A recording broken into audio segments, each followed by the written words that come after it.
This is the CreaseCast. I talked with my boss the other day about getting a raise. And then I left her office after talking with her for like 2 hours, and I realized her office was decorated with happy birthday stuff, and I didn't say happy birthday to her the entire time. Oh no! Oh, Cody, buddy. Cody. Okay, like, Cody, no. to be fair, I wake up very early every day, and this was like the first thing I did when I got to the office at like, this is like 7:30 in the morning or 8 in the morning. So like my brain wasn't really on fuego, So give me a break. It was a honest mistake. I said it afterwards. Okay. Happy birthday, which is what Okay. counts. Good. I did. I thought you eventually just say walked it. out. I looked back at the banners. I was like, huh, that's pretty neat. Well, see ya. Yeah. No, I didn't do that. But anyways, folks, that's another installment of Cody Sievertson embarrassing himself in public. It's the CreaseCast. It's your squad ready to talk some actual Canucks news for a change and not just playoffs. I don't think we want to talk playoffs because we don't want to jinx a certain team for a certain somebody as a member of the podcast, or do we? Yeah, I mean, we probably, this is a hockey news show. We probably should, even though I totally forgot to even add anything about the Cup final to the notes. I was just scrolling through and I was like, oh, thank God, we're not going to talk about this series. I was just like, thank God. I don't have any energy to talk about this. Yeah, I do want to live. Because what did I tweet in game 1 or something? I jokingly said like abs in 3, and then they got scored on 3 straight, and I was like, ooh. Yeah. Oops. Maybe I should have said. And then I asked you what it felt like to have your life in danger or something. Yeah. I'm in danger. I was in danger, but then they scored. Also in danger from yesterday. Oh yeah, what did you tweet? You tweeted something like the abs are unstoppable or something. I said okay. Give me a break here. I said that they were making the Lightning look human, which they were. For clarity, they were making the Lightning look, and I said that as opposed to like in comparison to the last teams that the Lightning have played in the playoffs this year and the team before it, where it was like, no, these guys like they cut the beast, but they didn't like actively like take any limbs off, Whereas the Avalanche were just at multiple points just running the show entirely against Tampa, which isn't wrong. But then the Lightning happened to find their mojo back immediately after. I was thinking too, like, I didn't want to tweet anything for game 3, but I don't even want to put this out there because I don't want to jinx the team. I don't want to jinx either team because that's what I tend to do every single year. But when they destroyed them in game 3, a part of me was like, oh, this is exactly what they did against New York. They looked like complete shit in games 1 and 2 and got dummied, and then came alive in game 3 and remembered that they're very good. So I'm wondering, and I'll pose this question to the both of you. Do you think game 4 will be similar to game 3, similar to games 1 and 2, or are we actually going to get like close contestable hockey? Because we technically haven't really got that in this series yet, even though everyone kind of said like, oh, this is going to be super tight. 2 of the best teams fighting off against each other. It's going to be super competitive. And then they just haven't been competitive games at all. So do you think we're going to get a competitive game in game 4, or is it going to be more domination? I think we'll get a more competitive game in game 4 than we did in games 2 and 3 for sure. I think game 1 was pretty close. But even you're right to a degree where like the Avs were just for a section were dummying the Lightning, and then the Lightning took their turn after. Like you're right. Like there wasn't up until like the third period where no one scored in that game 1. There was really no spot where it was like, oh, these two are just kind of going blow for blow. It's really just one team just crushing the other for a bit and then the other team taking its turn kind of thing, right? Mm-hmm. I do think that I think that we will probably see both teams kind of go, okay, our defense has been atrocious at times here. Let's tighten things up a little bit. Like I could definitely see both teams going, okay, we need to try and we need to make our defense we need to go into a bit more of a shell and not take as many risks possible. But at the same time, they might not even, because that's not really what brought them success all playoffs, right? Like neither team has gotten here based on being suddenly defensively like a shutdown defensive team. They've gotten here by just outscoring the opponent.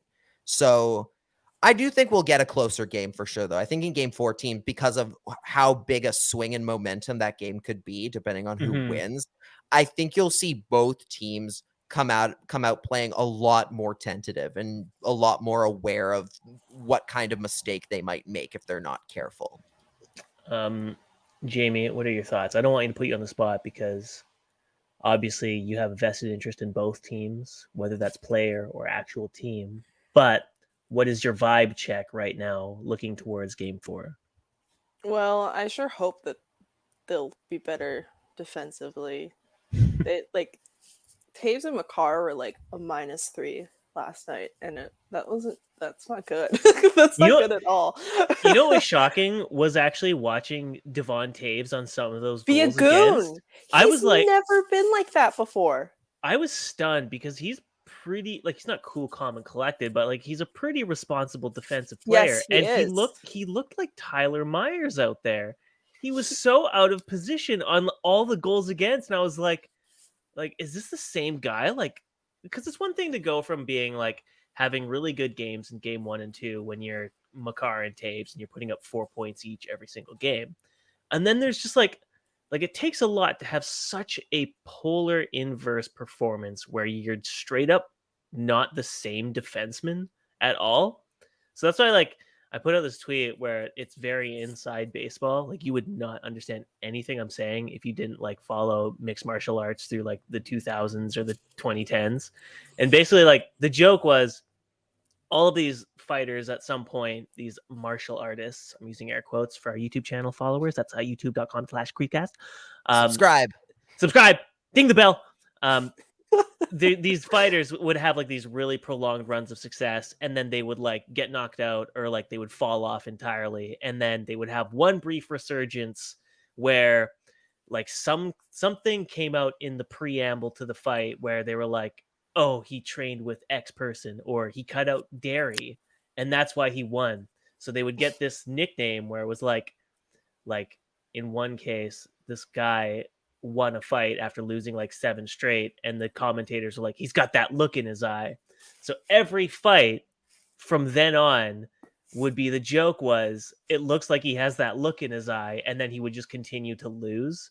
And so part of me was like, the Tampa Bay Lightning have now got that kind of mystique about them where whenever they're in the Amalie Arena, they're just a different team because they look terrible on the road in every series through these playoffs, where I'm like, all they got to do is they got to get to the Amalie Arena. Once they're in the Amalie Arena, they're a new team. And part of me is they're gonna now play a new team, they're the Amalie Arena Lightning, not the away they're team almost Lightning. Waiting to play a game at home. They're literally waiting. They're just biding their time. They're okay to just fuck the dog on the first 2 games, and then they're like, well, at least we got a lot of tape to go over, so we know how to beat them next time. And then they just are like, oh yeah, we're the Lightning. We know how to win. So let's do that. This kind of sounds like the Canes in the first 2 rounds. God, yeah. And then they forgot. But the thing is, the Canes never lost that bad on away games. They still played okay, but they didn't win. But they couldn't score at all. They looked like a totally different team. When they played road games, it was unreal. When you were saying that, I'm like, this is exactly how the Canes were the first 2 rounds. They just a total Jekyll and Hyde. Different. Completely different teams. Yeah, it's just very strange because obviously with the Canes, you kind of chalk it up. You're like, they're young, and I don't know, maybe it's just a weird vibe when you're playing against Shesterkin.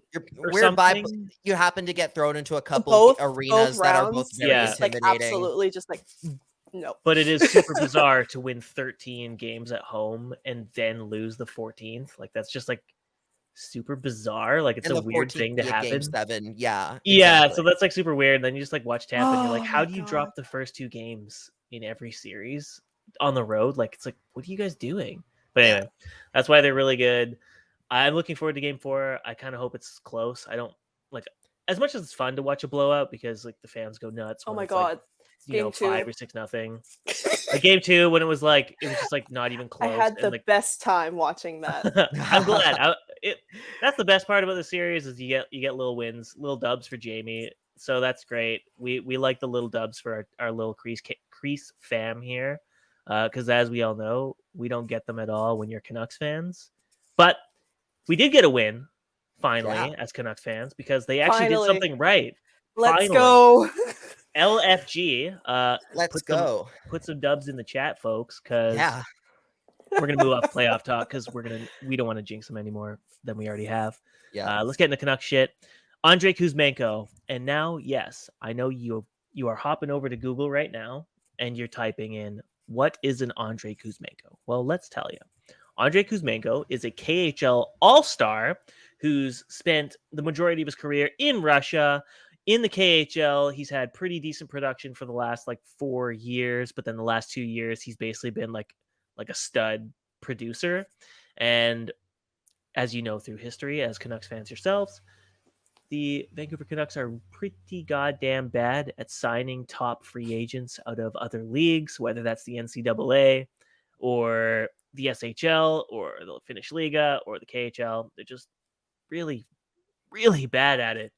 And Andrey Kuzmenko isn't going to be an Artemi Panarin. He's not going to be, who's that other guy that signed Vadim Shipachev or whatever? Nikita Gusev. The chances are that Andrey Kuzmenko is going to be like maybe a higher end Nikolai Goldobin or something.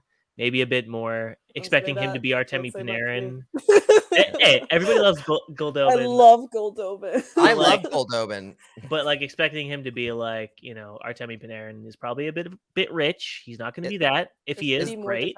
Has that comparison been coming up? Did I miss that? No, everyone's like lower your expectations on him. But I know some people that I've interacted with are like, oh, well, that's what Chicago did when they got Panarin, and he was pretty good. It's like, well, yeah, but Panarin was legitimately very good. Panarin was legitimately very good and was also playing on a team that had won 2 Stanley Cups in 3 years. Yeah, so you get a little bit of it's a little easier when that's going on. Yeah, and so I tempt when people ask me oh, so what do you think of the signing? I kind of give them the asterisk, hey, look, the real victory here is that the management regime in charge actually landed the guy. Whether or not he becomes anything is almost inconsequential. Kuzmenko is a dart on the board. They've tried this with Linus Oman, Arshdeep Bains of the WHL, who's the kid? Philip Johansson out of the SHL, and Linus Karlsson. Just threw a bunch of darts out. Maybe there's something. Maybe they're not. It doesn't matter. The point is they're taking some bets because that's what this team needs to do at this time. They can't be doing the free agency signings as we've, shit on for years now. So yeah, it's great that they've got the darts on the board. We'll see what happens. The point is, don't get too wrapped up on whether or not this guy's going to be, on the first line with Elias Pettersson. He might not even be a regular in the rotation, but the fact is he chose to sign with Vancouver, and that's the power of Alyssa Steakhouse and not going to Joey's in Edmonton. It's so funny. He was there for one day, and he went to Joey's in downtown Edmonton. That's how you wine and dine them, baby. You take him to Joey's for the $9 house salad and the $13.25 spicy chicken. That's what they come here for. Yeah, I really hope Patrick Alvin was we actually have more Joeys in Vancouver than they do in Edmonton. I guarantee you they probably took him to all the Aquilini owned restaurants. They took him to Alyssa. Scary. And then, what's that to Blue Water, I think. Blue Water Cafe. That's what it is. Yeah. And I almost guarantee they're so long as you play in Vancouver with the Canucks, you will never have to pay for a meal at either of these 3 places, so long as you're a Canuck. And he was oh, this food is pretty good. This is way better than Joey's. Their discount is humongous. Is it? It's humongous. Yeah. Shit, that rules. Good for them. Yeah. I mean, I wish that were me. Yeah, I'd love that. Frankie, come on, buddy. Wait, sorry, the player's discount is huge. Yes. They get I'm sorry, why is it not just discount. free? I don't Why understand. isn't it just free? I'm well, sorry. they have to tip the servers, right? Yeah. They have to tip the servers. Because that's true. These guys don't have they don't have comprehensions of money, right? So you can't be like, here's your $0 bill, now tip, and they're like, whoa, I don't know what the bill was, so how do I tip? But they get a huge discount, but these multimillionaire athletes don't pay anything. It's just fucked up sometimes. That rules. I mean, not for us plebs, but if you ever did make that kind of money and you get a discount, even though you have no right ever earning a discount when you make that kind of money, that kind of what's the point? They get cars for free. They get a lot of shit for free. The car thing is the most okay. Well, so they get this is tangent, right? but one, right? you know the Chris Pronger threads where he's going over the finances of a hockey player, and he's like, every year you got to buy a $74,000 car and you got to buy a house for $168,000. Yeah. And you're like, bro, you I played in the 90s and the 2000s. You got fucking ripped off if you were spending that much on a car and a house anywhere. And also, season.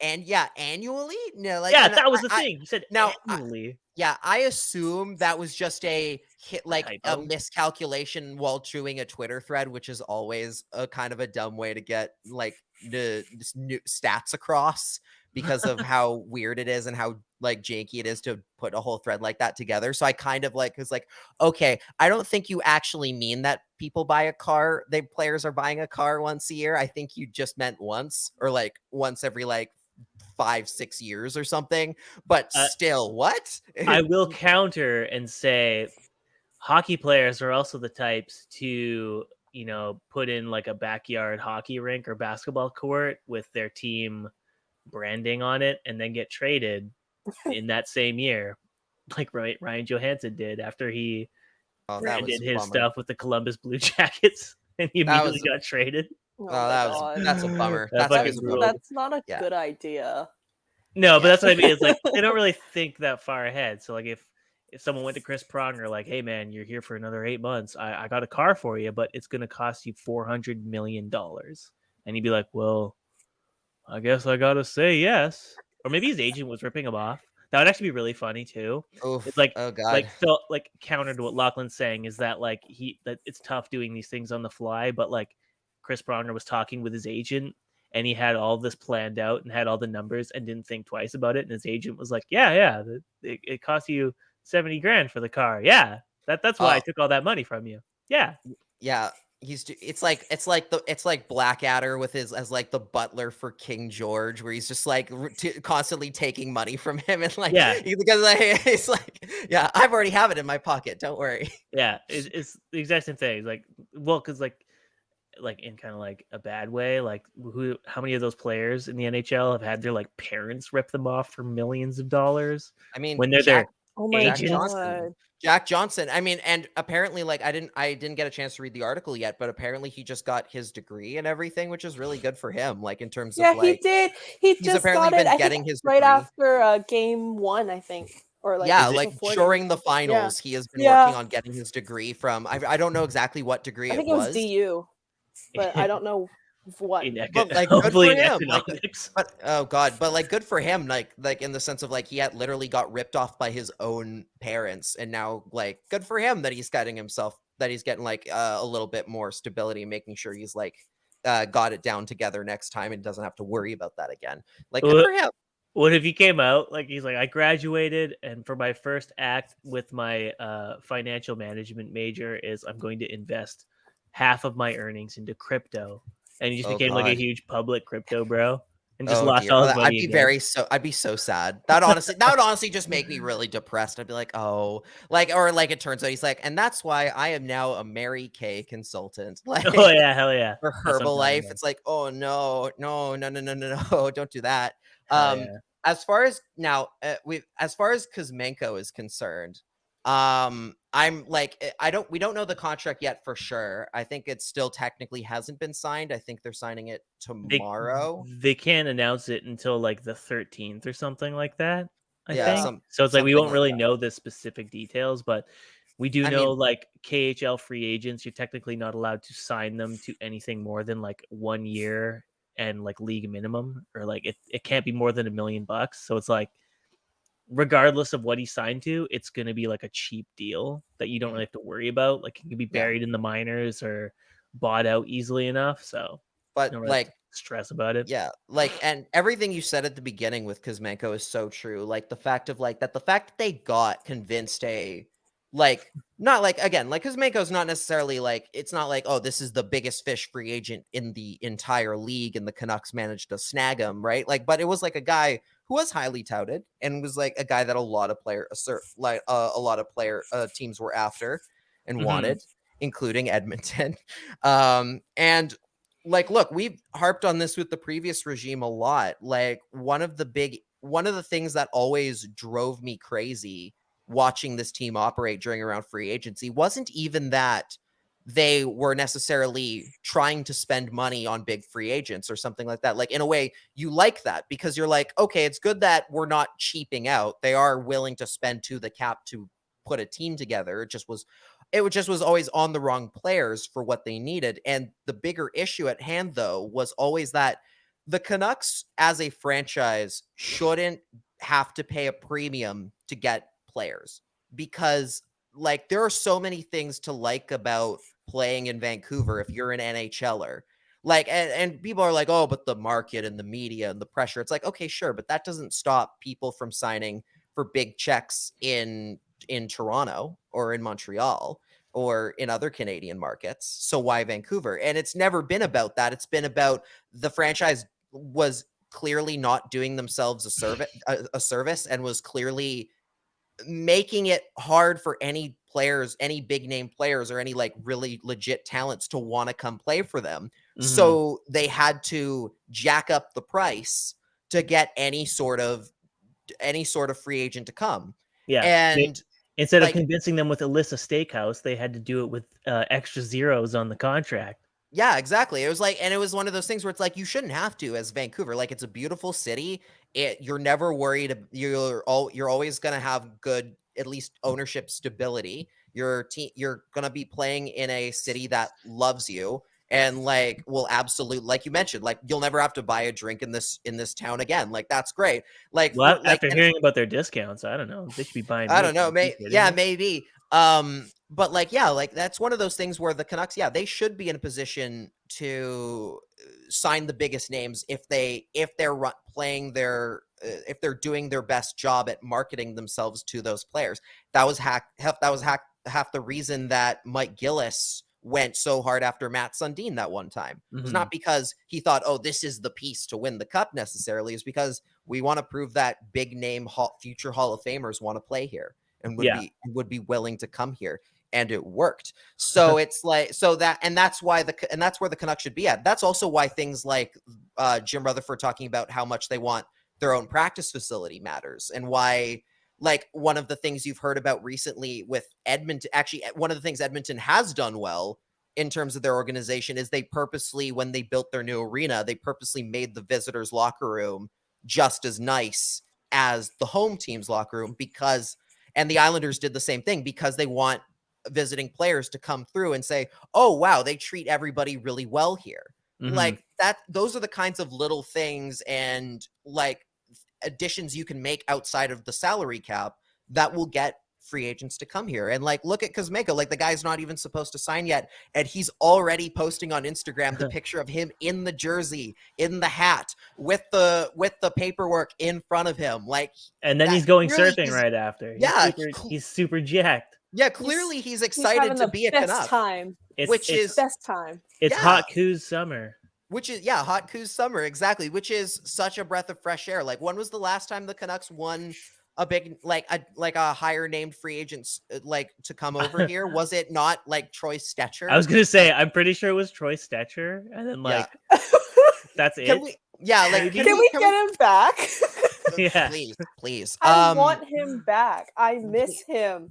Please, we could use some help we on. We need that on in the locker room. We need a Troy Stetcher in our locker room. We need a Troy Stetcher. It is shocking looking back on like that particular NCAA free agent class, realizing the Canucks got the best player, but somehow still lost him at the end of the day.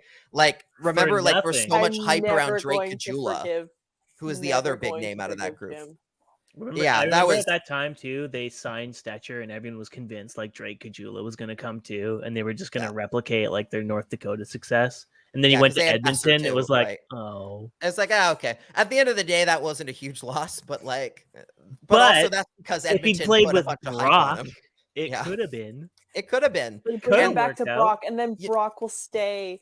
Wow. Yeah. That's the other thing we haven't even gotten into. But hey, this helps with contract. With this help, getting a guy like Kuzmenko is going to help at least with Besser's extension, because that means they now have another roster spot, or at least the assumed roster spot, like lined up for next season, that now they don't have to worry about allocating as much cap space to, that they don't already have. So that's big for them. And we were talking about Stetcher on playing right defense. Like there's another guy coming up who might be kind of interesting to look at as well.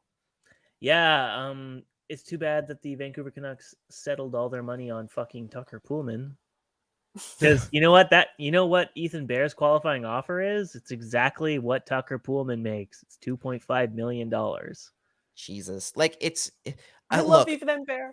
I love him. Okay, so this is what blows my mind, is that Ethan Bear had like a down year in Carolina, but when he was a first pair guy for Edmonton like 3 years ago or whatever, he was like legitimately good and put up like 30 points in 70 games as like a first pair guy. So like he could theoretically still play that way now that he's like older. And like I'm just picturing like, okay, throw him with Hughes, so you finally have him with like a guy born like in the 90s and not like the 1960s. Like that'd be great for Quinn Hughes, but you can't when you sign Tucker Poolman to a 4-year $10 million contract to be that guy for Quinn Hughes. Like Tucker Poolman had 3 points last year. Is he signed that long?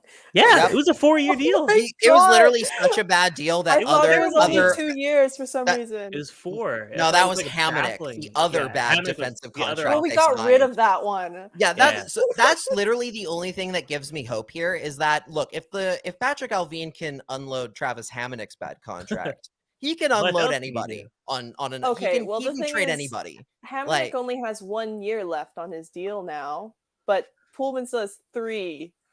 Yeah, and so that's going to be a little more difficult. When it comes to the Ethan Bear thing too, if you're Ethan Bear, you're like, okay, well, Tucker Poolman had 3 points last year, and 2 of them came in the same game. And that guy got $2.5 million. And I am way fucking better than Tucker Poolman ever will be. Maybe he skates a bit faster than me and is a bit bigger, but like it's just like I'm better than him. So the comparable alone will mean that the guy is probably asking Carolina to pay him more than they're willing to pay, which is why we're getting in the news via Elliot Friedman that he's like free to talk with other teams, which is too bad, because it'd be so dope to have Ethan Bear with the CreaseCast Canucks jersey. God damn. Fucking Jim Benning. Just raising my fist in the air. Yeah. And Allvin could maybe clear out cap space. I mean, that's what they're going to be doing. And the whole thing with the other thing about with the Kuzmenko signing is that that's already been talked about, how that opens up more options for who they can maybe deal away to try and free that cap space up. Like I'm looking, I mean, if the Canucks can find a way to free up that room right now, and I don't know where it's necessarily coming from. Like, I mean, you look at obviously the left wing is kind of right now where some of the open area is. And like, again, Tanner Pearson is a guy who I'd love to have if the team was a little bit closer to competing and not on such a, didn't have so like a decent amount of time, like 2 years left on his deal. Right. Or if I'm looking at that correctly, like, but I mean, if you can move Tanner Pearson to a team, and there's no doubt about it, you could, he's clearly got value. He's a very good hockey player and somebody who, again, like in a different scenario, you'd love to have. Is there a team willing to maybe take on a guy like Pearson or Connor Garland or something like that is willing to also offload one of your bad deals onto, that you could see like kind of working that way around to try and get Ethan Bear to kind of solidify that right side a little bit more. I could very much see Tanner Pearson being moved because Jim Rutherford already hates him. First off, from the Pittsburgh days, he'll never forget. Tanner Pearson's really good, but I could very much see them doing what they did last year with the Hamonic thing, where they flip him for, Dermott. Whoever the fuck it was, Dermott, like some other guy, the roundabout for Dermott, which was a good move. I could see them very much just flipping Tanner Pearson for literally anything, maybe like even a defenseman, and then claiming someone off of waivers to replace or fill the void. Like that's what I could see them doing, just so that they, money out, and then, just hold on for dear life with whatever they can get for free. Because that's what they did with Brad Richardson. Brad Richardson was perfectly fine. And, he's not Tyler Mott, but hey, he filled the void when they needed him to in meaningless hockey. And there's probably going to be a lot of meaningless hockey next year. So I'm sure Pearson's probably going the Mott route next year, is my guess, if they can find a taker. That's just a hunch, though. He's got some term on him, which makes it a little different, which will make it like a little bit, a little bit tougher, especially like the deadline per se to like move him. Whereas like with Mott, obviously UFA, like somebody's loading up. I do like looking at the group of like teams that kind of need the help, especially like scoring wise, and teams that don't have, say, a lot of money tied up necessarily already into big long-term deals. Like Seattle might be an interesting team as terms if you're trying to find a taker for him, especially because Seattle expected themselves to be a lot more competitive in their first year than they actually were, and that was hilarious. But also, you kind of saw it coming. Like, yeah, that was a tough one. What were those picks? What were those picks? We could do that. What were those picks? There's so many other great players that were not protected. Yeah, man. I just think like fascinating draft. Like, so imagine they had actually acquired Carey Price and they just threw him on LTI to start the year, and then they just had like eons of cap space, and like it wouldn't have affected them in any way. And then next year when he's healthy, suddenly you just have Carey Price on your roster, assuming he like comes back. Yeah. Like a free starting goaltender, but instead you spend $7 million on Phil Krupauer and Chris Dreger, like guys who had like one good year. Like, goddamn. And then that was, anyone knew that team was doomed the second they signed Dave Hackstall to be their coach. Oh God, yeah. He was just God. They're gonna, okay, so this is how they're gonna do it. All right, yeah. Cool.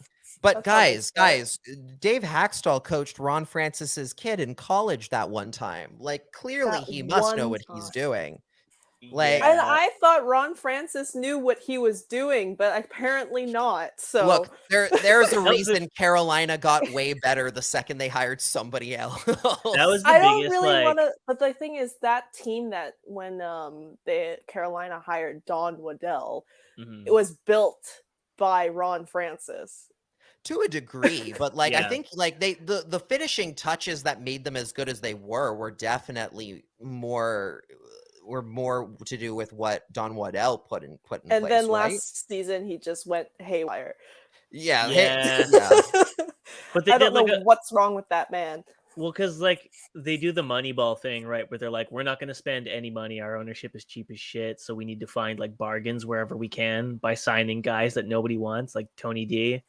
Or trading for Max Domi or whatever. Which to be fair, as far as like the regular season is concerned, that's done not too badly. It worked. I'm not saying it's a problem. It's like it. Well, Domi didn't really work, but Domi didn't work, but like, yeah. Remember when he was good? Yeah. Do you remember that? Remember when he was a Montreal Canadian? Like when he was a Montreal, how many Montreal Canadiens prospects? Like, okay, so the Canadians have the first overall pick coming up, right? With Shane Wright, but like I'm just thinking back to like all the times the Canadians have drafted relatively high, and it's like, oh no, this has not worked out for you. Let's see, like Alex Galchenyuk, Max Domi. Like, oh, there's Sperry a Kotkaniemi. the Sperry Kotkaniemi. Like, oh boy, Yeah. there is a long list of struggle. But now that was Mark so Bergevin, who is now gone. So oh god, on, and that's not even on Jamie's last point year. of Don Waddell doing weird shit. Like the offer sheet for Kotkaniemi of all players. Oh my god, it was such a meme. It was such a meme. I was like, that's hilarious. It was high key funny that the Canadians called their bluff. Like that was very funny. Yeah, they just didn't match it because that's ridiculous. Like, no. It was also a terrible deal to sign him to afterwards. Like it's like a 9-year, $4.8 million contract. It's like he's not that good. I think they want him to be 2C one day. One day. I guess it's just like one day you're memeing at this point, it's hoping he's going to be like anything more than like a third or fourth line center. He'll be there until Svechnikov wants a new deal. So yeah, true. Which isn't that soon? Isn't he on a bridge right now? No, he's there for 9 years. Oh, really? Okay. Okay, so they're okay. They're low. No, they signed him last season. They signed him last season. For some reason I thought he was on a bridge, but they just have to worry about Aho and Teravainen finishing together. Hey, we all got to worry about finishing together sometimes. Jesus Christ! Yeah, they why not finish on the same year? But yeah, I mean, Cody takes a little while sometimes. Okay, yeah. Sorry, I had to squeeze that one in there. I knew you set me up. You set me up. Yeah, softball just right. They're also both Finnish. Yeah, that way. It works. All right, let's get into some NHL awards. I mean, who cares? That's my opinion. We talked about this before we started recording. Like, unless players are voting, I just don't give a shit. I don't. Whenever I see like media people like arguing about like their ballots and why, and like fighting like plebs on the internet over why they shouldn't have or should have ranked Austin Matthews higher than third. It's just like, who gives a shit? I don't care. I don't care if you think he's the best player in the world and someone said he's second, not first. Like, it doesn't fucking matter. If all the players were like, yeah, McDavid's the best, we all struggle to play against him, that actually means something, then like we can talk about this right away. Tuukka Rask and his 4 fucking games played earns him an all-star vote, and these same people are awarding players with the Selke or the Norris or the Hart. It's just like some of these guys don't know what the fuck they're doing, and they're in charge of like actually like validating whether or not these players are good. And it's like, no, let the players do it.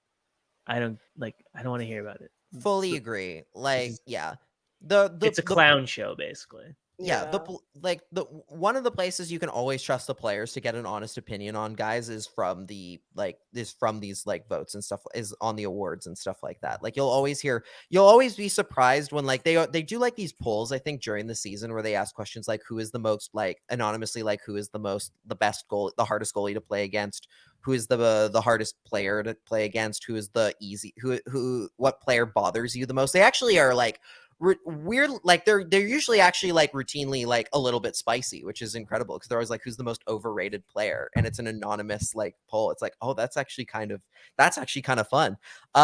We love gossip. We do. But we love the hot goss. We love the hot goss.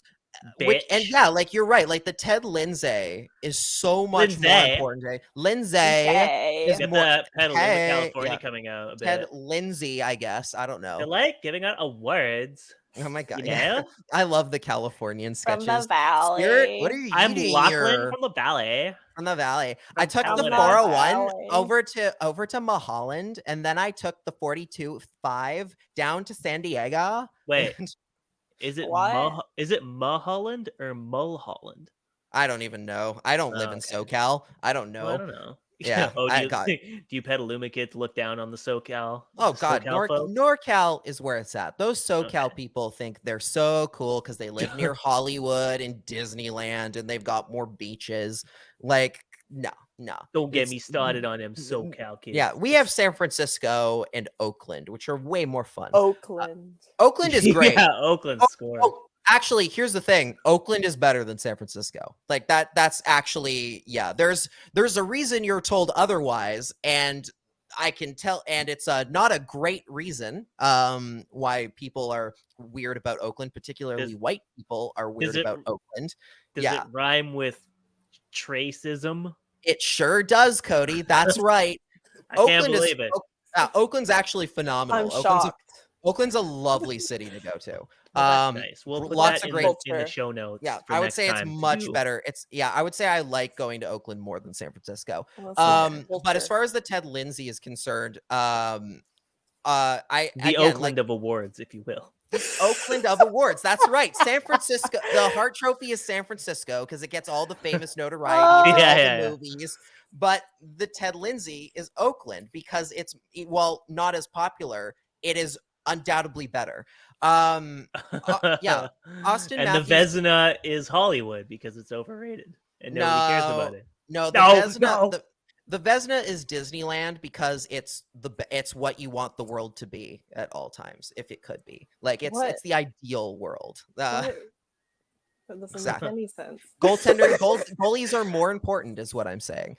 Goalies are the best part about hockey, is what I'm saying. But yeah, Austin Matthews winning the Hart Trophy, like who cares? But he won the Ted Lindsay, so that's so much more important. And in a lot of ways, you almost wish that more of the awards were voted on by the players rather than say, like, the Vezina itself, I don't believe is, correct me if I'm wrong, the Vezina is actually voted on by the GMs and officially. And they all hate doing it, so they just defer to their goalie coaches, which is super funny. Yeah, because it makes no sense. And then there's like the whole thing of like GM of the year. The ballots for that don't have to be in at the same time as everyone else. They have to be in at after the third round, which means that of course recency bias is going to play in, and they're just going to give it to the teams in the conference finals. Yeah, and which in itself, like GM of the year is already a bad award because the actual GM of the year award is the Stanley Cup. Like, it makes no sense. Yeah, it's so dumb. There's a lot of dumb things about the awards, but hey. And naturally, a league of like 70-year-old men running teams, like the majority of them are going to vote for whoever like basically got to the finals based on like getting goalied, and like basically just like the anything can happen mentality. Like, oh, well, this guy's team got there. Like, hasn't Julian Breezeball never won? I think so. There was something really dumb, and it was like Lou Lamoriello won last year. Like, I know we spent like one of our last episodes talking about like their cap and how they're just like so fucking doomed. They're so screwed. And and last year the other finalist was Mark Bergevin because the Canadians got to the finals, even though they finished in fourth. They finished in fourth in their own division. Like, I'm sorry, that's not a GM of the year. They got in from a fluke. They got in how on many a OT fluke. losses they had. Yeah, and somehow that was GM of the year worthy just because they went to the Cup finals, like, and then immediately imploded the second their goaltender had to miss time. Like, are you kidding me right now? Like, that's why it's so dumb. Like it does not matter. Hockey but is dumb. Hockey is dumb. Sports are dumb. That's what the real takeaway should be. But hey, Cale Makar won the Norris. Moritz Seider won the Calder, which Jamie's very excited about. Like, okay, that was like, and I love it. Like, there were like, as far as like usual NHL award voting goes this year, at least the winners this year were stomachable. Like, I don't think there was anyone where I'm like, this is the dumbest. The fact that they won is so dumb. Like, if Michael Bunting had won the Calder, oh my god. Like, it would make sense either Mo or Zegras would have won. Yeah. Way more sense. Yeah. It would have been, because they Michael didn't have Bunting winning. He's like, what, 1 year away from the cutoff Matthews and Mitch Marner feeding them, or them feeding them. Yeah, Moritz Seider was a number 1 right D on a fucking dog shit team, putting up nearly 40 points, like next to like what, Danny DeKeyser or like some other 37-year-old garbage ass left defenseman. Like, Moritz Seider was fucking unreal given what he had to play with. Him and Lucas Raymond just like out there. Yeah, that's why Quinn Hughes should have won Calder over what's his name? Makar, yeah, because he should have. Makar was on a fucking legit team right from the get-go, whereas Quinn Hughes had to buoy so much better. So much. Yeah. Makar is definitely like Makar is very good, but I'm just saying clearly better. Clearly the better defenseman for their rookie years. Quinn Hughes should have won, just given how badly he had to buoy a Canucks defense that could not and still can't move the puck 1,000%. to an insane degree. He's the only guy. Like Cale Makar at least has some backup. Like Quinn Hughes has no one. Like he was on an island. He did. I don't think that year he did.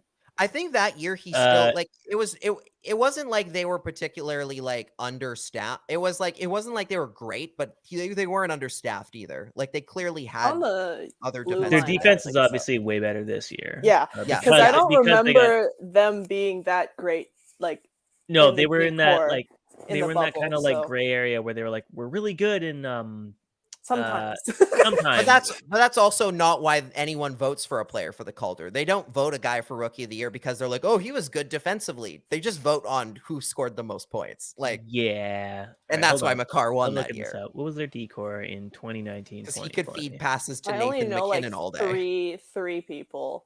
Ian Cole. Oh, you know what? Ian Cole was on that team. You know what? Okay, that's right. Ian Cole, who is good defenseman. We're all very stupid. He played next to Sam Girard the entire time. Yeah, Sam Girard. Because everyone was talking about Jared Bednar or whatever for how brave he was for putting two undersized guys on a pairing and then being like really successful together. That's right. And Quinn Hughes that year had to spend time with like Jordy Ben, Oscar Fantenberg. Like it was Tanev mostly. Yeah, but like when they would switch it up, there was who he was having to drag along when they wanted to like do anything. I think during the season it was Graves that Makar was paired with. It was during the bubble he got paired with Girard more because they needed more scoring. Yeah. Man, like I'm just thinking like, okay, Lou Lamoriello wins GM of the year right before trading Devon Toews for 2 picks because he was completely capped out. Like Joe did it. He did it. Already done it too by that point. Like he had already made the Devon Toews trade, which was so dumb immediately. Like you're like, this is the stupidest thing you could have done. Yeah, like he did that at the beginning of the season. Like during the offseason, I'm pretty sure because Devon Toews played with them last year. And I remember like I watched a weird amount of Islanders games that year and I was like, hey, this Devon Toews guy is really good. Like and then they traded him. I'm like, Trader Joe, man. Trader Joe. Good for Joe Sakic. Like, Let's go. Like, yeah, Jamie is very excited, but that's where we're at now. Where, yeah, like the GM of the Year award is so dumb on so many levels. Like, and I would say that if a Canuck was up for it, like if they were up for it just based on like the team getting to the conference finals, like, okay, were they actually good enough to be there, or were they the Lou Lamoriello team that just had a decent run? But 2 years completely in a row. Like imagine if Jim Benning had won a final, had been like a finalist for GM of the Year in the bubble just because they got to Game 7 against Vegas, and then honestly, immediately let everyone go. Like, yeah, no shit, hey? That'd be amazing. Yeah, like, thank you. Like, I like doesn't know what he's doing at all. Like he goes up for his acceptance speech and he's like, I'd like to thank Jacob Markstrom, Tyler Toffoli, Troy Stetcher, all these guys. We'll miss you. And like, wait, what does he say? Yeah. Like, what does he mean by we'll miss you? Like he's announcing all of his plans. Yeah. Let everyone go. Yeah. I couldn't have won this award without any of you, and I'm gonna miss you all so much. I'm gonna miss you all when you're in Calgary. The big hush over the crowd, like what? It's like, what oh yeah, saying?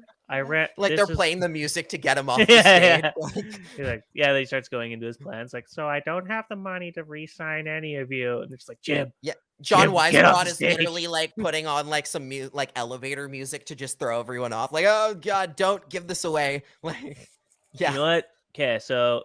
If Patrick Alvin, wait, no, what's his name? Patrick Rutherford, Jim Rutherford, and Patrick Alvin. So if Jim Alvin wants something to do, Cody, you know what he should do? He should go to Lou Lamoriello and be like, "Look, buddy, you're screwed. You've got Adam Pellich on like a $6 million a year deal with all these kinds of trade protections.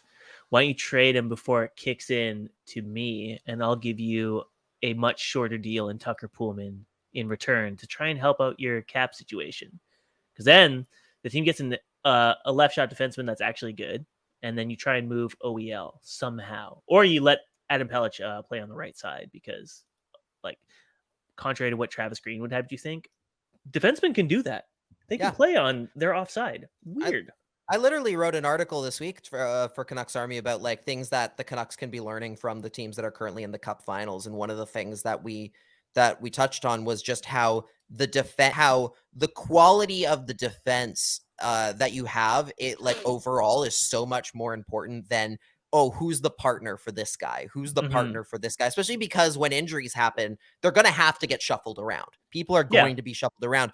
And you're so much better going on a situation where you're like, okay, we have loaded up half the left side with as many good guys as possible, and we're finding our stop gaps in between for the right, which is totally what the Lightning have done. Like, they have Hedman, McDonough, and Sergachev all on that left side completely locked into big time deals, and then on the other side it's just Bogosian, a bunch of tough guys. Like they don't have to be amazing. Like, they're not like going out there like, we need the best partner ever for Victor Hedman. They're just like we're gonna find a capable guy. We can get by with 7D and having Jan Ruda rotate with Zach Bogosian. Wow. Zach Bogosian. There you go. On their third pair of minutes. Jesus. Okay, so that's a sign that maybe we should start wrapping this up, because holy fuck, I can't. But yeah, like that's exactly why. Yeah. Let's get into the coaching stuff before I try and fail. Cody is very tired, guys. I'm very tired. Okay, so we're gonna speed roll. We're gonna run through these coaching things because who cares? John Tortorella in as head coach of the Philadelphia Flyers. Great hire. Fantastic hire. I can't wait for Willie to go. Did we get into this drama last time? I can't remember what we talked a little bit, because it was a rumor, but it wasn't official yet, if I remember correctly. Now it's but like they have locked him in. Oh, okay. Locked and loaded. We talked about the Lauren Kyle McDavid thing, and we talked about that guy who wanted to slam his sister.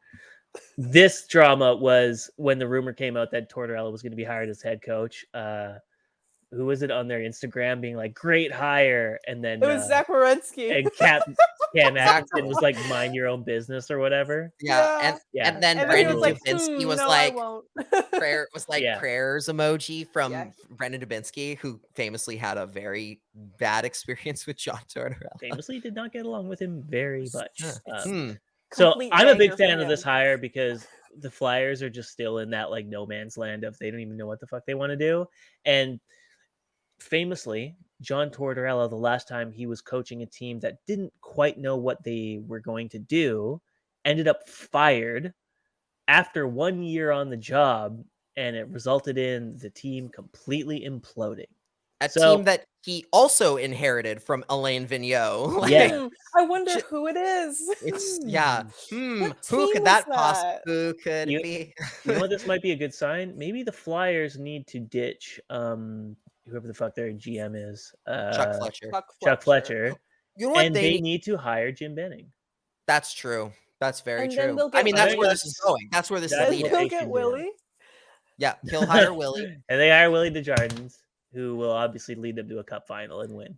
They'll skip over Linden because they'll skip over Linden, I think, but they'll go to they'll get a similar type of like president of hockey ops guy, like a guy who's not necessarily held a role in that scenario before, but is like a former Flyer. Well, actually, and that's half the reason the Flyers are in as much trouble as they are. Like, Bobby Clark was their GM from, I want to say, like the mid 90s to like the early 2000s.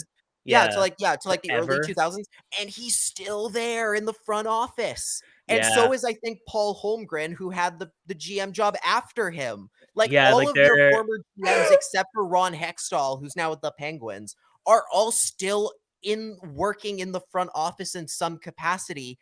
And that is so bad for running a team. They're like, obviously, like we've talked in the past too about like the old boys club mentality of like the Vancouver Canucks and how like we didn't really want to see them hiring too many guys from the 2011 Cup run. Yeah. And then like we wanted to see them like hire like diverse people that were actually qualified for the job that they had. And then Alvin and Rutherford come in and they hire Cami Renato, they hire Rachel Dory, the lawyer, the agent. I'm not going to try to pronounce Emily Castengay. Thank you. Because I can't pronounce words right now. So that's good. Diversity is great.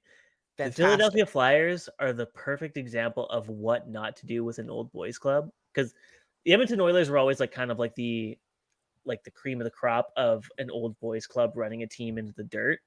And even then, it's nothing compared to the Flyers, where it's like, if you were there in the 70s, you are you are a senior advisor or a part of hockey ops in some capacity. And they are stuck in trying desperately to play Broad Street Bullies hockey and recreate that team. And they've been trying for 20, 30 something years. And sure, I think they got to a cup final in 2012 or whatever it was. 2010. They got there in 2010. Drew's like first year or whatever. We talked about this in one of our episodes. True. And you can tell when they didn't win, they were probably like, oh, because we didn't fight enough. We weren't tough enough. And they've been trying that for so long, where I'm convinced that Zach McEwen and his 3 points, but his 155 penalty minutes is probably looked at like as their biggest asset, even though he's not an NHLer by any stretch. Like he fought basically every game because that's all he can do. He can't play. He could kind of play when he was here because he didn't have to fight all the time. He had the problem of not being fast enough to play with the puck at the NHL level, but fast enough to look like he's trying really hard. Yeah. And so for some people, that's enough. Like the Flyers, who are like, we want guys who try hard and fight. He's willing to fight. That's why he's fine.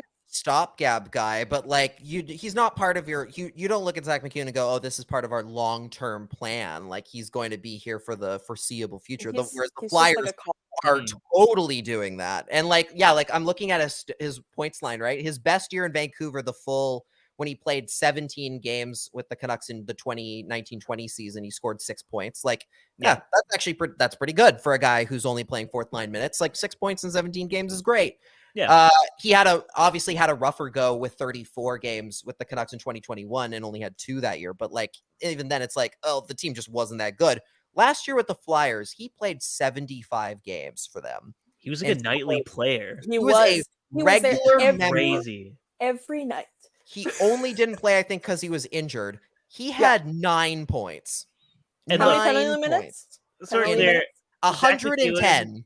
Okay, so he had 110 penalty minutes. This is not the fault of Zach McEwen, okay? Zach McEwen worked his ass off to get to the NHL level.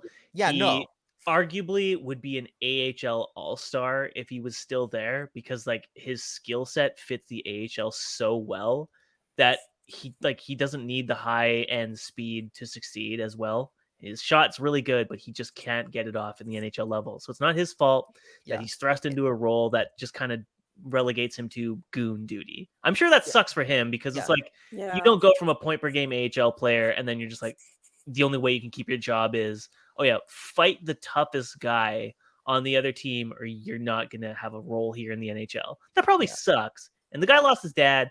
He's a great story. His dog's really cute. His girlfriend's really cute too. Like they're a cute couple and they post shit on Instagram all the time. And like, I hate shitting on the guy. And it's not his fault. It's not like his fault. It's the Flyers' fault for looking at a guy like Zach McEwen and going, "Oh, this is who we need playing behind Travis Konechny." Like that. Yeah. It's not the player himself. It's the vision and the execution on that vision that's the problem, and that was why things were so bad in Vancouver for a long time. It's the same team. Flyers are a whole other thing.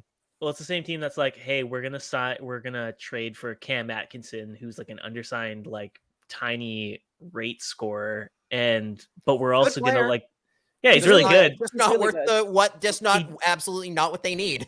Yeah, it's just like, okay, why did you get him then? It's like, well, he's gonna be backed up by Zach McEwen, who's gonna fight for him. It's like, you got 2 short people now, so that can score. But 2 short, very short people. One of them's feisty, the other one just scores. So and that's 2, and that's enough short people for our team, the Philadelphia Flyers.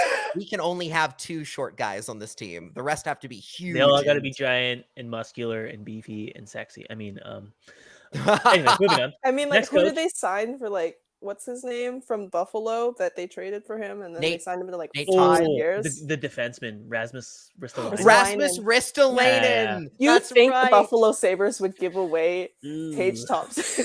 No, I said Nate Thompson, the guy who played for the Senators, not Tage Thompson. No, it was. I think, which I feel like, again, I get all of those those Atlantic guys mixed together because they're always kind of just jumping in between them, like in the Eastern Conference, they're always just jumping. When they announced that extension for Ristolainen, high key funny. But they're also like, Shane Gostisbehere is a huge liability, and we need to get rid of him. Yeah, like, that was so stupid. Yeah, like that's like so like on. Kind of cycling back a bit, like this is the whole like direction thing of like having a bunch of guys from the 70s like running your team into the ground. Like you can't 1 minute be like, we're going to trade Shane Gostisbehere because he isn't good defensively and we're gonna have to give up like a second, a third, and like a first to get rid of him, and then in the same like 6-month span extend Rasmus Ristolainen to like a 6-year deal, who you also traded a huge package to get. Like, what are you doing? That's like some sunk cost fallacy shit. Like, that's insane. Like, so every time he was on the ice, he took a penalty. It was hilarious. Yeah, he was doing the Tyler Myers thing. But anyway, good luck to John Tortorella. I'm sure that won't be a disaster. He's gonna kill them all. Other coaches hired. Speaking of maybe not disasters, big fan favorite of Lachlan Irvin, Pete DeBoer, hired by the Dallas Stars. I'm almost Protect certain the goalies. This is purely just like, okay, Pete DeBoer worked with Joe Pavelski and that worked out. Maybe it'll work out again. Didn't he leave the Sharks because they didn't like him? He left the Sharks because they had to choose between, they were so up against the cap, they basically had to make the choice between not Logan Pavelski. Couture I'm talking and about Pavelski. DeBoer, not Pavelski. I love Pavelski. I'm talking about DeBoer. I would be surprised. I don't remember that necessarily being. I don't know. I don't think so. He did get fired, but that was after. That was after because So to give you kind of a little bit of a background on Pavelski and DeBoer, they were both on the team that beat the Knights in that famous like 3-0 where Pavelski got his face smashed in. Yeah, where Pavelski got his face smashed in. There was a lot of concern, like, oh, he might not be the same player again, because I don't think he came back for the rest of the playoffs. They basically had to choose between re-extending Logan Couture and extending Joe Pavelski. Couture is the younger player. They went that way, which in hindsight wasn't the right choice, but I think a lot of people were at the time were like, would have agreed with that call. Like it was one of those like, Pavelski is good, but he is getting up there in age. Like it makes sense. I don't think there was necessarily a rift between him and DeBoer per se, but just looking at what like DeBoer has done in the time since, he got fired from the Sharks because of the team was clearly underperforming the season after. And part of that was also just due to Martin Jones turning into a total pumpkin, which was such a bummer. But for you, for everybody, like Martin Jones was a good goalie for a brief bit there. It kind of sucked that he just went. He has hot flashes. He had hot flashes. So did Mrs. Doubtfire, all right? Like, that's a good line. Why don't we use that more? Yeah, but like he got them to a cup final, which is farther than any Sharks goalie had gotten them before. So like impressive in a lot of ways. Score. But now I'm looking at knowing Pete DeBoer's MO, I am very excited to watch him go into Dallas and after ruin a bunch Jason of games, Robertson and Jake Ottinger. Yeah, what I was gonna exactly. Like he's gonna go in there and say, you know what the problem with this team is? Jake Ottinger isn't doing his job. Isn't stopping the puck enough, which is which is pretty true. That's a good point. Yes, he didn't do nearly enough for Dallas. It wasn't like he was the only glue holding that entire team together. Like, but that's Pete DeBoer's MO. When things aren't going well, he just bashes the goaltender. And on a team like Dallas, which is, as far as right now, like they've got some good guys, like Jason Robertson, you mentioned. They have Miro Heiskanen, who's really good. Like they're a one-line team. Like he's not going to be able to do much. Yeah, he's not going to be able to do much with that team. They're clearly a one-line group, unless they make some really big decisions in some really big changes in the offseason. It's going to be very interesting to see how far he can get without completely like dunking on like going and trying to blame the goaltender for issues rather than he'll probably wait a season before he starts doing that. He'll wait for the Dallas Stars to be bad to do that. I mean, it only took him half a year to give up on Marc-Andre Fleury and throw him under the bus in favor of Robin Lehner. So who knows? Maybe he had a point though. And then he tossed Robin Lehner to the side. Then he tossed Robin Lehner to the curb within a year and a half. Like this is a man who has done. He hates his goalies. Who literally loves to just blame the goaltenders for all his issues, like for all of his bad coaching. Like, yeah, It'll be a match made in heaven. Bye, Dallas. Yeah, good luck with that. The only actual the hire by coaching right now, Golden Knights hire Bruce Cassidy. Easy layup. Bruce Cassidy shouldn't have been fired by Boston. Speaking of confusing team directions, not really too sure what Boston's doing, so that kind of makes it a bit spicy because they don't really need to rebuild because they still have Marchand and he's unreal, and Pastrnak, Pasternak's still really good. McAvoy's still good. They still have assets, but it's just weird that you would fire Bruce Cassidy after getting another Selke season out of Patrice Bergeron, and then your goaltending's good. Especially after saying publicly his job was safe and telling him to his face his job was safe prior. Yeah. Going to his house to say, hi, you're fired. Like, just great. Just great. Great way to run an organization. Yeah, exactly. Yeah. A little awkward. Yeah. But with Cassidy, when we talked about Cassidy getting fired, the one thing we talked about at the time was how Cassidy is the perfect coach if you're a piece or two away from being a really good group. That's what the Golden Knights are to a degree, right? They are very much a team that's they could use another star player probably. They're a little old.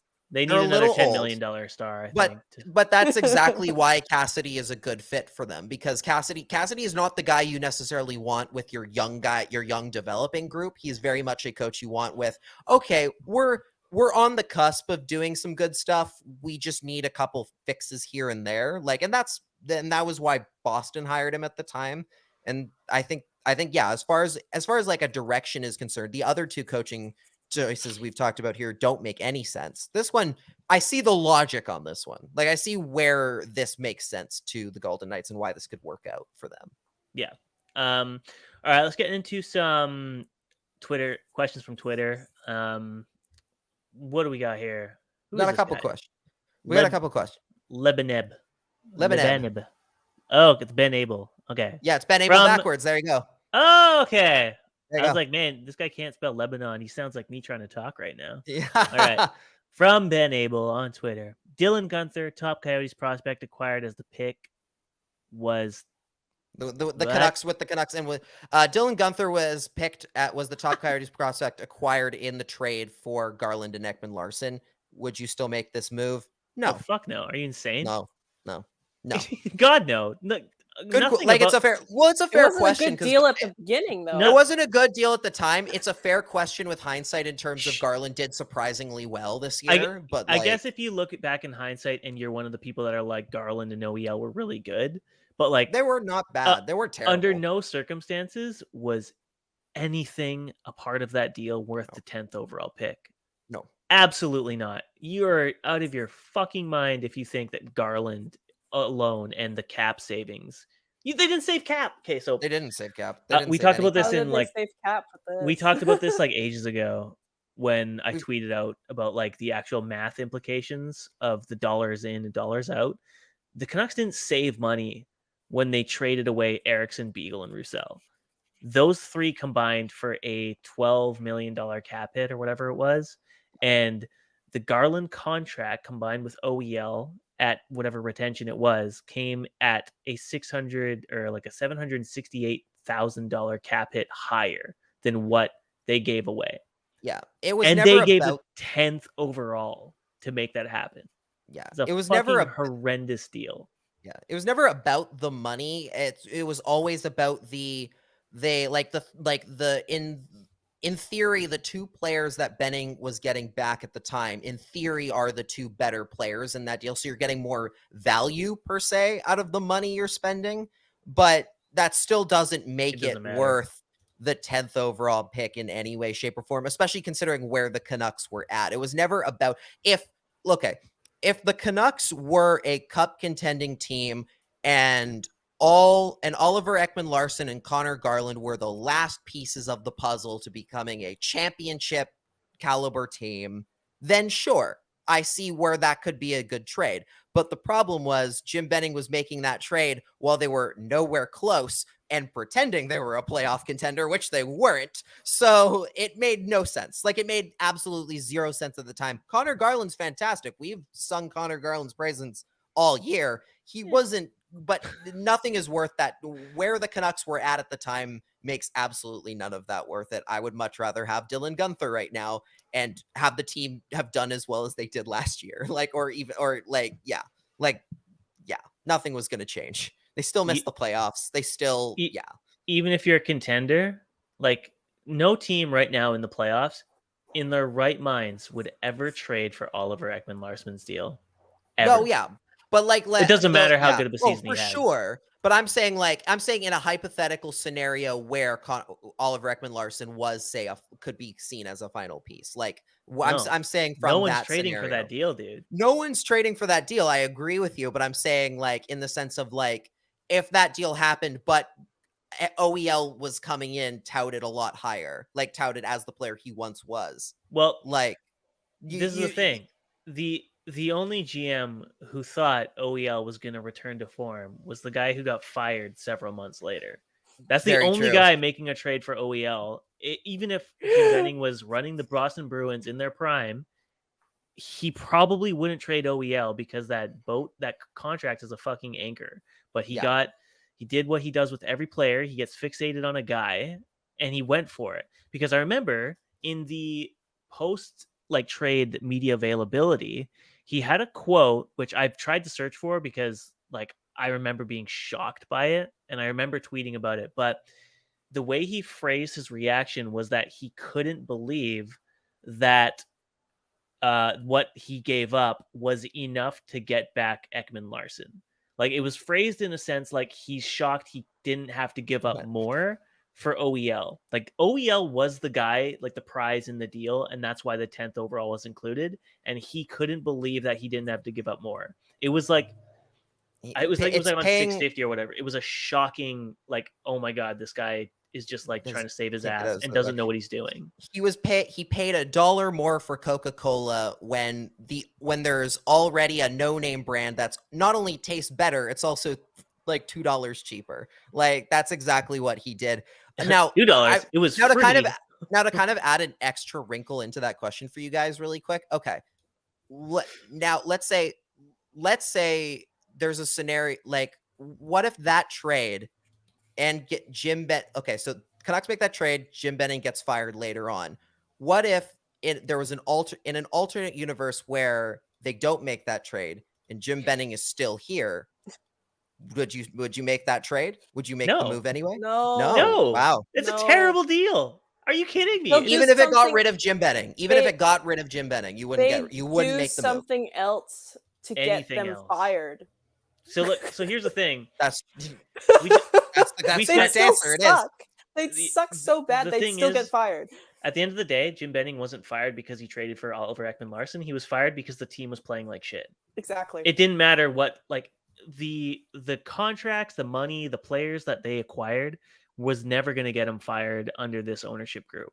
It always was going to come down to public perception, and the team's value in the public's eye was cratered at that point.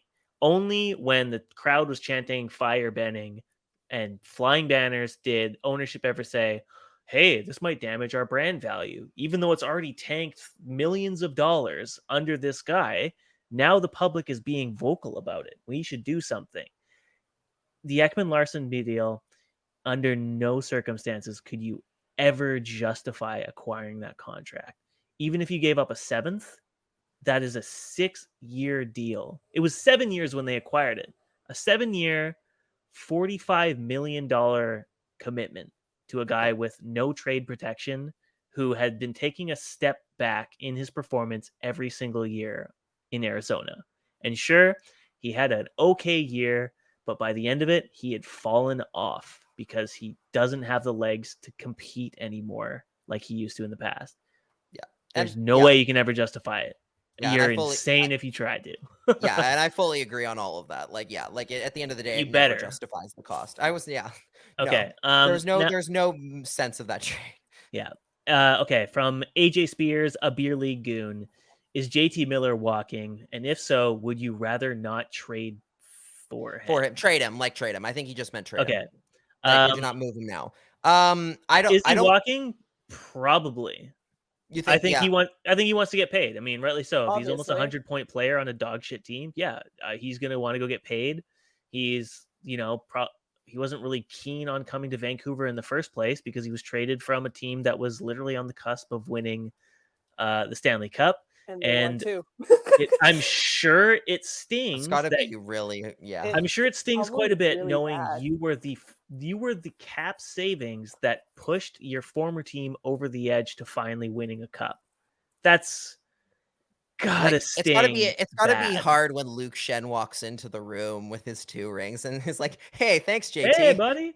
Because you got traded, even they could get Barclay Goodrow and they could get Blake Coleman. Because you were traded.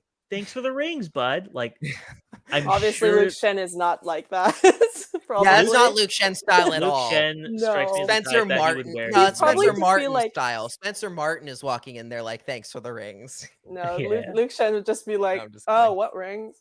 Yeah. Luke Shen seems like a nice enough guy. He'd be like, "Hey, JT, Luke Shen's because you were traded, it was like you basically helped us win. So do you want one of my rings? I've got 2." Yeah. Like, that's like the kind of nice guy he is. Yeah. But yeah, JT Miller, he's probably going to walk because he wants to get paid, and he wants to get paid by a team that's actually going to be good. While the direction of this team has changed under Rutherford and Alvin, he is approaching 30, and he isn't going to want to spend what's going to be probably his last big money deal on an organization that is still figuring out its direction. He can't unless afford they it. make a huge turnaround. Yeah, I'm speaking of OEL, unless this team gets rid of OEL or Myers and just completely overhauls their cap structure and doesn't really have an incentive to stay. Do you think he takes a pay cut from another team if he feels they have higher cup aspirations, or do you think the number is more important? I could absolutely see him, like, say Colorado was like, "Hey, we can't afford Kadri because, no offense, he's better than you and he's younger than you, JT. But we can give you $4 or $5 million for 3 years if you play here." I think he'd take a discount because it probably puts him in a better chance to win. And maybe that's the case, but like, I don't think, like, he's not doing it for Vancouver. There's no way he's taking a discount. And based on everything that's coming out too, like, I think the Donnie and Dolly show come out and we're like, yeah, teams are like, they're Alvin and Rutherford are really concerned that he wants really long term, which fair. Like we just said, he didn't take trade protection on his last deal, and he got immediately flipped to help the other team win a cup. Like, he's not going to do that again. No. There's no way. He wants to make sure his next contract is where he retires. He's too much of a competitor to not secure himself to a team that, like, say he isn't sold on Vancouver's direction. At least if he signed a 9-year deal, it would be loaded with protection so that if they do turn it around by the time he's done his deal, he has a chance to win. Yeah, that's just the type of competitor type of contract you would want to sign at his age.